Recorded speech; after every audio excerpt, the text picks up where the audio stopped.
Pour vous parler de Choisis la vie, je vous propose d'ouvrir vos Bibles dans le livre de Josué au chapitre 8.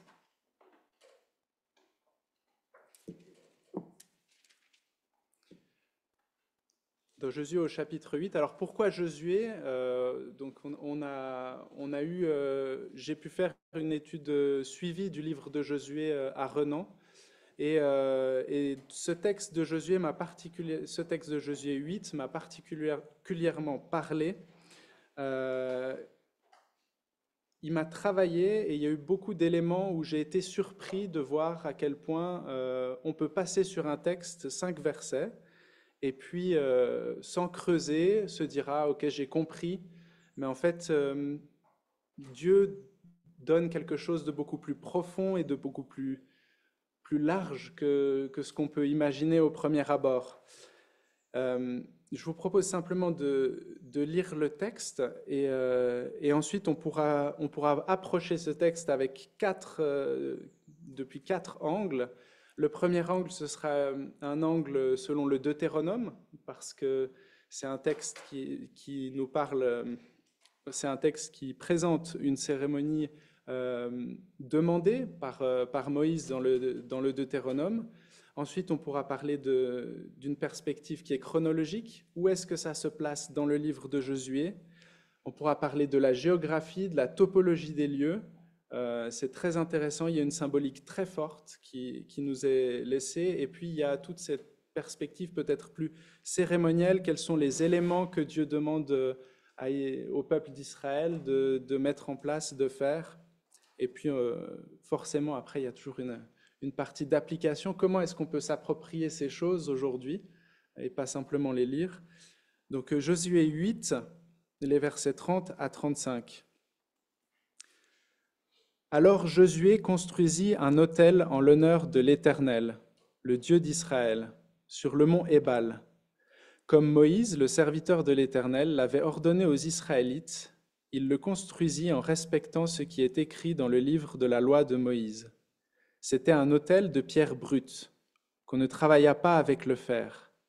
Ils y offrirent des holocaustes à l'Éternel, et ils présentèrent des sacrifices de communion.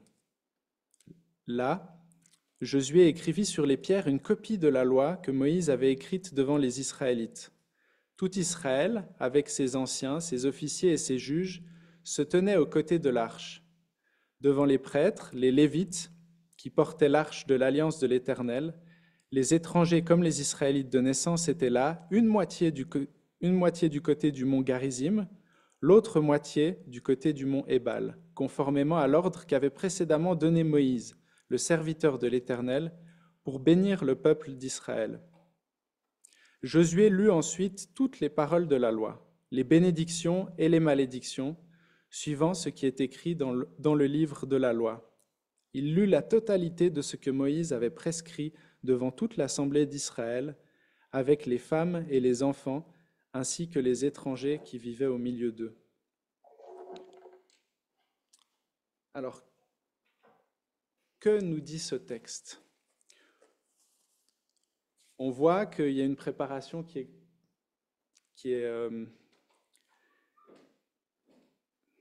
excusez-moi.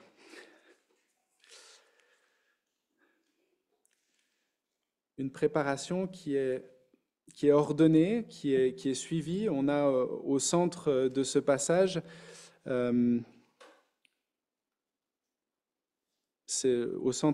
au verset 31, on peut lire « Il le construisit en respectant ce qui est écrit dans le livre de la loi de Moïse ».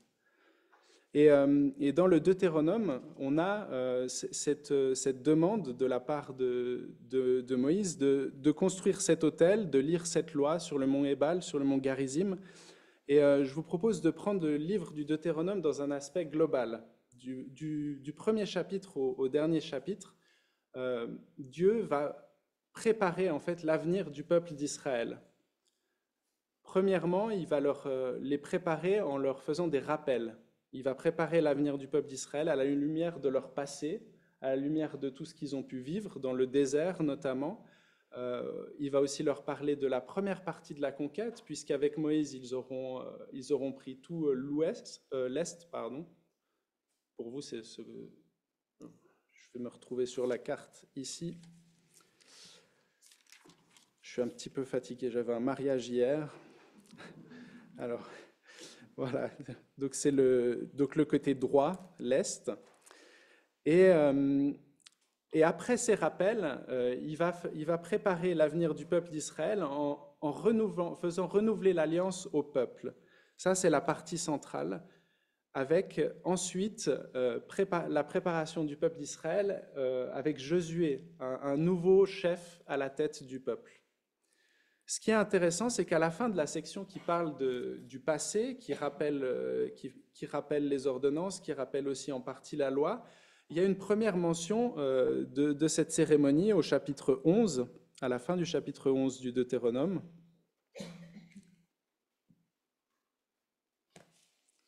Au verset 25, est-ce que je me suis... C'est le verset... Il semblerait que mes notes ne soient pas exactes. 29, ah oui, j'ai mal relu alors, merci. Lorsque l'Éternel, ton Dieu, t'aura fait entrer dans le pays dont tu vas prendre possession, tu prononceras la bénédiction sur le mont Garizim et la malédiction sur le mont Ébal. Et ensuite, au chapitre 27 du même livre, on va avoir un texte qui rentre dans les détails de la cérémonie, et on le lira un petit peu plus tard, où il est parlé de cette déclaration sur le mont Gérizim et sur le mont Ébal. Ce qui est très intéressant, c'est qu'entre ces deux mentions du mont Gérizim, de cette consécration, de ce renouvellement d'alliance qui est fait par le peuple d'Israël, on a au chapitre 17, et puis, alors je ne vais peut-être pas parler des chapitres, mais on a les mentions de ce qu'est un juge, ce qu'est un prophète, et ce qu'est le roi sur Israël. Et donc, entourant tout ça, au centre, il y a une préfiguration de Christ, une préfiguration de l'autorité sur le peuple avec le juge, du prophète annoncé, Jésus qui viendra accomplir, et de notre roi. Donc, cette cérémonie, ce passage dans Josué a une dimension très importante. C'est l'élément central du Deutéronome qui est pointé. Et donc, comment est-ce que cette cérémonie va pouvoir nous parler de Christ, va pouvoir nous parler du salut, de ces choses-là. Et on va voir qu'il y a encore beaucoup de choses à creuser dans cette cérémonie. Donc, dans la chronologie, ensuite, cette perspective va nous donner une idée de ce que Dieu veut montrer au peuple d'Israël dans leur contexte. Si on prend le livre de Josué maintenant, après le Deutéronome, il y a d'abord 2 premiers chapitres qui concernent les préparatifs. On voit une déclaration au peuple dans le premier chapitre qui les encourage, où Dieu va leur dire « Fais-moi confiance ». Il dit à Israël « Fais-moi confiance ». On a ensuite la traversée du Jourdain, et Dieu leur rappelle qui il est. Il fait de nouveau un miracle extraordinaire. Une génération est passée dans le désert et il leur remontre qui il est. Ils le savaient déjà avec d'autres choses, mais cette puissance qui est rappelée pour rentrer dans le pays promis, c'est quelque chose qui est fort. On a ensuite une consécration où ils vont prendre un temps pour se réunir au chapitre 5, et une forme de réarmement spirituel pour le peuple avant de commencer la conquête. Et ensuite, au chapitre 6 et 7, on va avoir, et puis 6, 7 et 8, on peut les prendre ensemble, on va avoir un double aspect participatif. On va avoir l'exemple de Rahab, qui ne fait pas partie du peuple, et qui va pouvoir, en reconnaissant que Dieu est le Dieu dans les cieux et sur la terre, sauver sa famille, sauver ses proches, et être reconnu comme juste. Et d'un autre côté, on va avoir Akan qui, lui, va désobéir, et toute sa famille sera perdue. Et en plus, il y aura d'autres conséquences, puisque euh, lors de la première la première bataille pour Haï, le peuple perdra, beaucoup de personnes mourront. Et dans ce double aspect participatif, Dieu montre à Israël qu'il y a une liberté. Il y a une liberté, mais il y a un cadre avec des règles, des commandements à respecter. Il montre aussi que lorsqu'il y a une sortie de route par rapport à ce cadre, Dieu corrige la faute. Mais s'il corrige la faute, lorsque le peuple se repent, et il a donné plusieurs occasions à Akan de se repentir, si on regarde bien le texte, eh bien il pardonne et il donne la victoire. Et c'est après cela qu'on a cet épisode dans le livre de Josué où le peuple va se consacrer une deuxième fois à Dieu, va déclarer. C'est un petit peu le meilleur moment en fait pour le peuple pour venir renouveler son alliance. Dieu lui a remontré ces quelques éléments et on voit que l'obéissance et la déclaration de vouloir obéir à Dieu pour qui il est, après avoir vu que Dieu punissait, avoir vu que Dieu voulait aussi un cœur plein pour lui, c'est le moment idéal pour le peuple pour pouvoir déclarer, renouveler son alliance avec lui. Ça, c'est la deuxième perspective. Mais plus loin, si on regarde la géographie, si on regarde la manière dont le peuple est passé, ils étaient dans les plaines de Moab, donc au sud du Jourdain, tout au sud, vers la mer Morte, de l'autre côté du Jourdain. Ils ont traversé. Ils sont allés prendre Jéricho, qui était au sud, et puis après, pour passer de l'autre côté de la montagne, il y a une montagne, il y a le Jourdain, la montagne, et ils doivent aller de l'autre côté. Le meilleur passage pour aller là-bas, c'est justement entre le mont Gérizim et le mont Ébal. Il y a une trouée, il y a une centaine de mètres de large.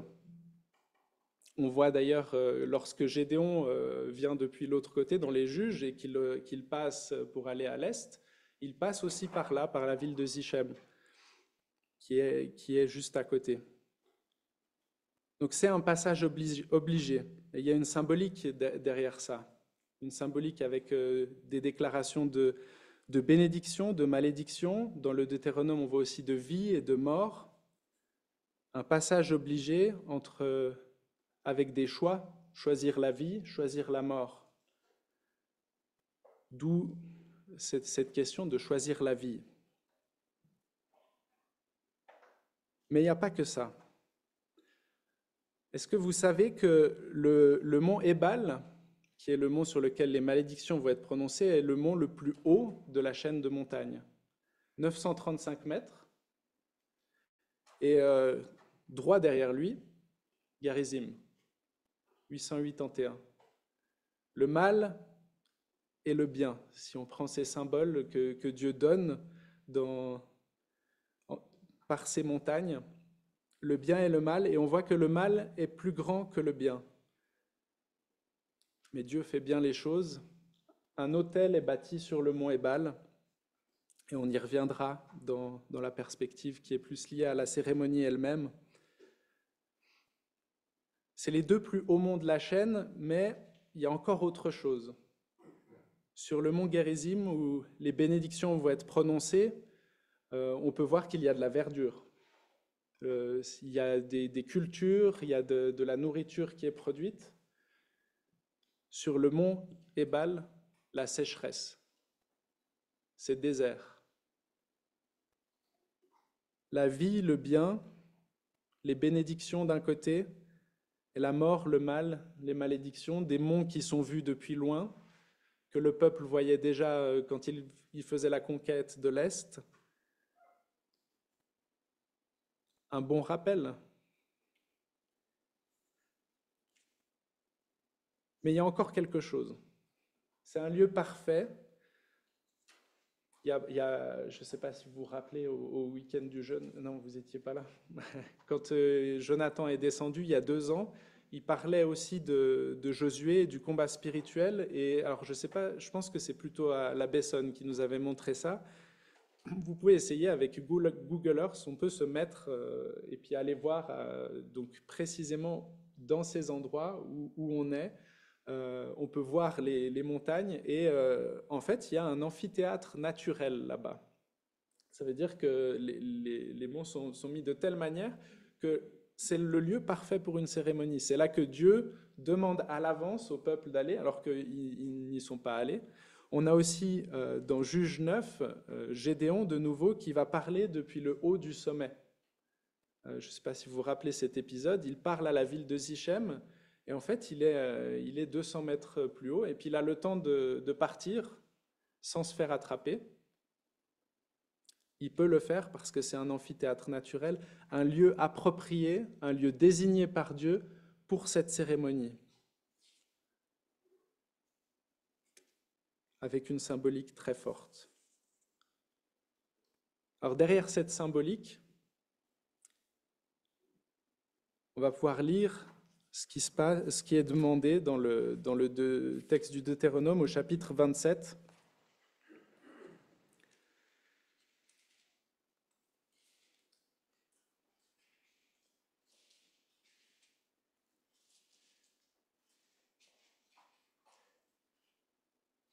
Moïse et les anciens donnèrent cet ordre au peuple. Respectez tous les commandements que je vous prescris aujourd'hui.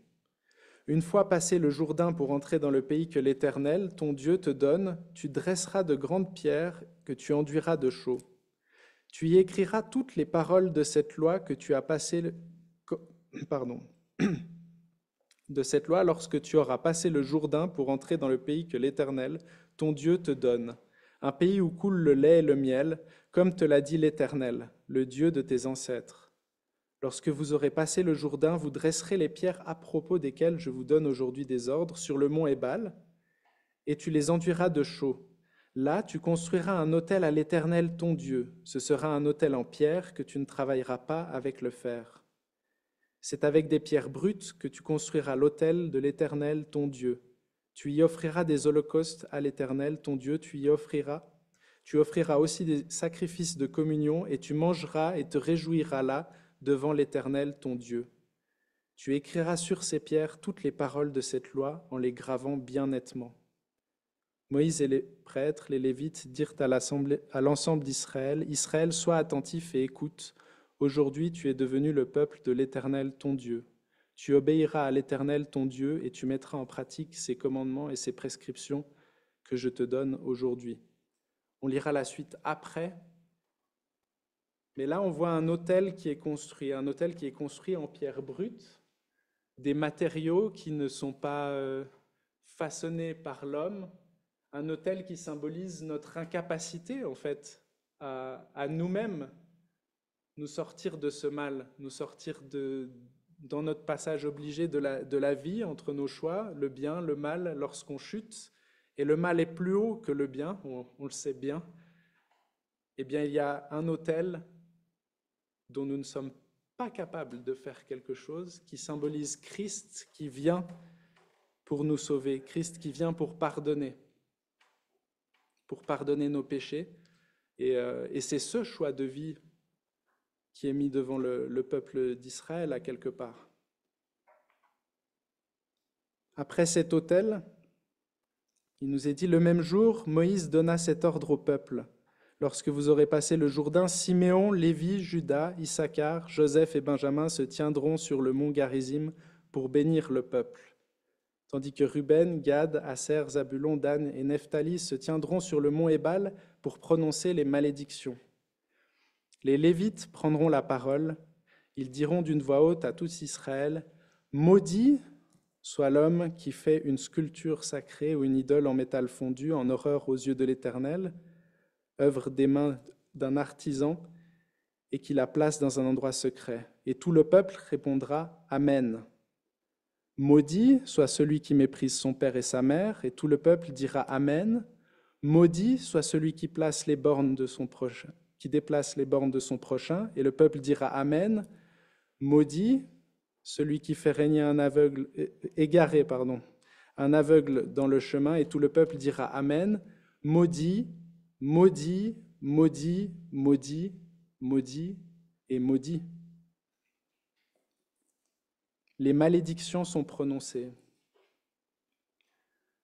On a un peu de la peine aujourd'hui à dire maudit ou à parler du côté négatif des choses, je trouve. Il faut toujours voir le côté positif. Et puis, il y a une vraie déclaration de vérité.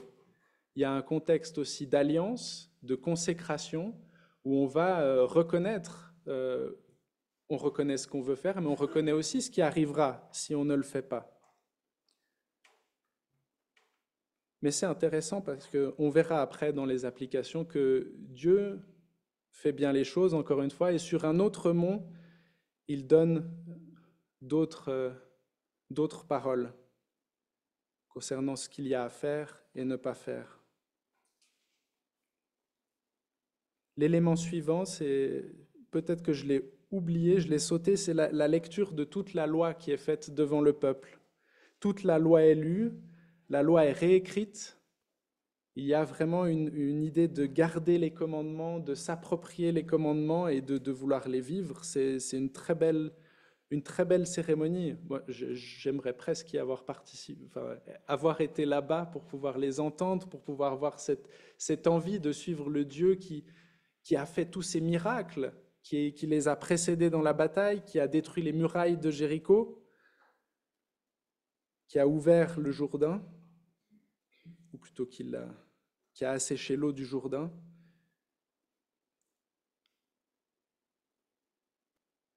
Et au centre, cet autel, ce sacrifice. Et je trouve intéressant de voir la loi et puis ce sacrifice. Dans Galates 3,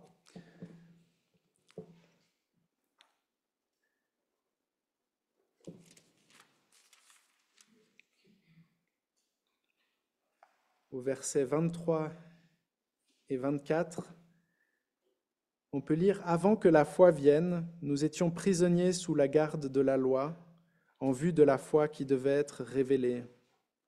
Ainsi la loi a été le guide chargé de nous conduire à Christ, afin que nous soyons déclarés justes sur la base de la foi. » Je crois que ça correspond très bien à ce texte dans le livre de Josué, à cette déclaration de la loi et toute cette symbolique qui pointe à Christ, qui libère et qui nous déclare justes. Alors pour nous aujourd'hui, à quoi est-ce que ce chemin et ce passage obligé à quoi est-ce que ça nous fait penser à ce chemin et ce passage obligé de la vie, les choix de vie, de mort, le fait qu'on devra rendre compte et que Christ nous libère. Alors, à quoi devons-nous aspirer peut-être? Maintenant que Christ nous a libérés, on veut garder ses commandements. Eh bien, c'est exactement ce qui nous est dit dans la première épître de Jean, au chapitre 2.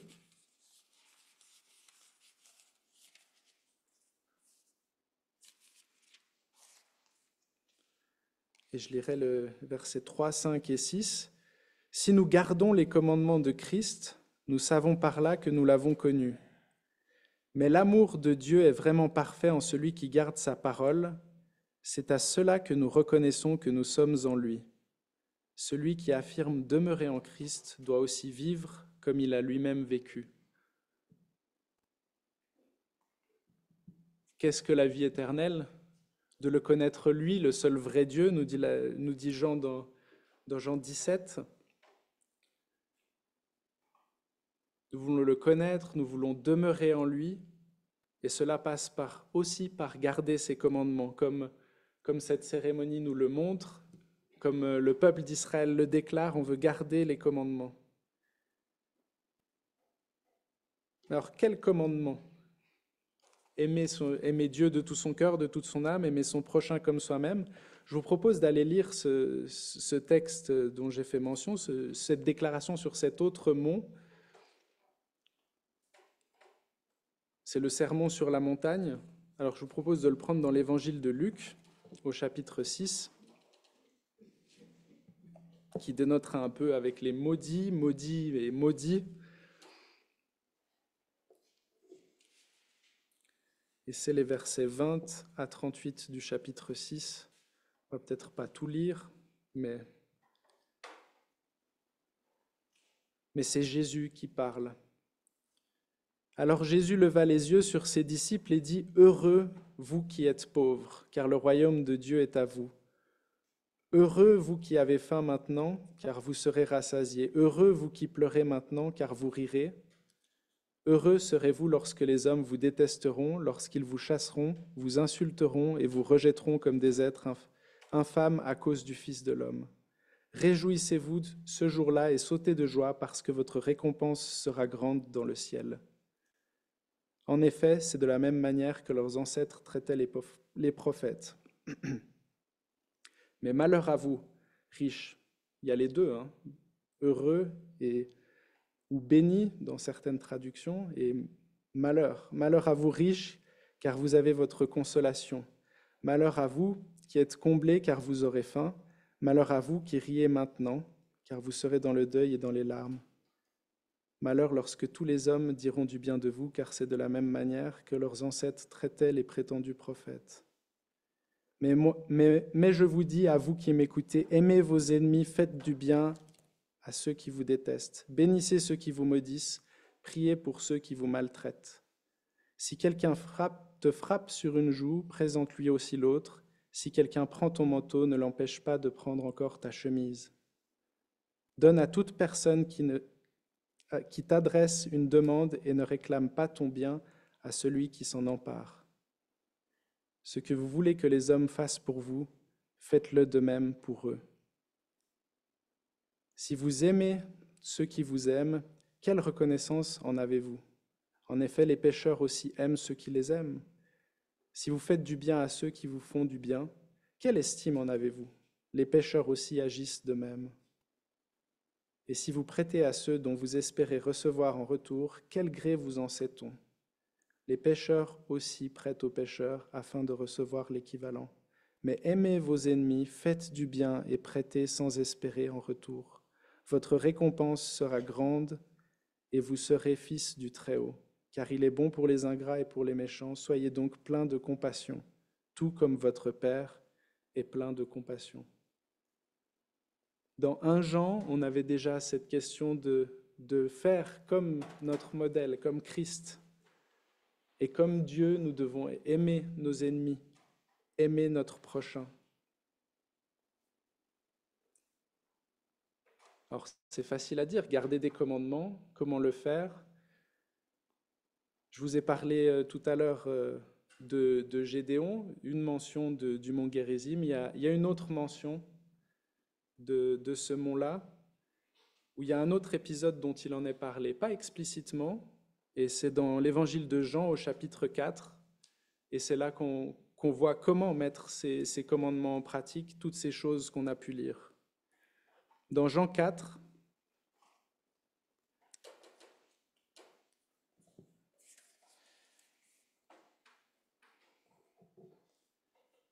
Jésus va aller parler avec la Samaritaine. Les Samaritains, c'est un peuple qui a été mis dans cette région lors de la déportation, et des Lévites ont été envoyés pour leur enseigner la Torah, les 5 premiers livres de la Bible, et eux, ils avaient seulement ces 5 premiers livres. Et ils vont avoir pour tradition d'aller adorer Dieu sur le mont Gérizim, le mont des bénédictions. Et c'est là qu'on a cette discussion entre Jésus et la Samaritaine, et on peut prendre les versets 20 à 26, où la Samaritaine dit « Nos ancêtres ont adoré sur cette montagne, et vous dites, vous, que l'endroit où il faut adorer est à Jérusalem. » Femme, lui dit Jésus, crois-moi, l'heure vient où ce ne sera ni sur cette montagne, ni à Jérusalem que vous adorerez le Père. Vous adorerez ce que vous ne connaissez pas, nous adorons ce que nous connaissons, car le salut vient des Juifs. Mais l'heure vient, et elle est déjà là, où les vrais adorateurs adoreront le Père en esprit et en vérité. En effet, ce sont là les adorateurs que recherche le Père. Dieu est esprit, et il faut que ceux qui l'adorent l'adorent en esprit et en vérité. Alors ce symbole du mont Gérizim, du mont Ebal, je crois qu'il nous appelle à vivre cette vie de foi en gardant ses commandements, mais en le faisant par l'Esprit, en ayant un cœur qui soit plein à Dieu. L'homme regarde à ce qui frappe les yeux, mais l'Éternel regarde au cœur, en esprit et en vérité. Et je crois que pour conclure, je vous lirai un verset dans l'Épître aux Hébreux, pardon.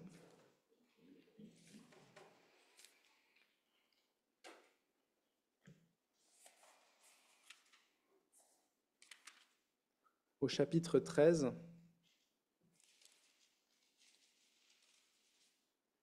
Et je crois que ça symbolise peut-être, nous, notre symbole, c'est plus le mont Gérizim ou le mont Ebal, c'est la croix, c'est Christ. Et au verset 15 du chapitre 13, on peut lire « Par Christ, offrons donc sans cesse à Dieu un sacrifice de louange, c'est-à-dire le fruit de lèvres qui reconnaissent publiquement lui appartenir. Et n'oubliez pas de faire le bien et de vous entraider, car c'est à de tels sacrifices que Dieu prend plaisir. »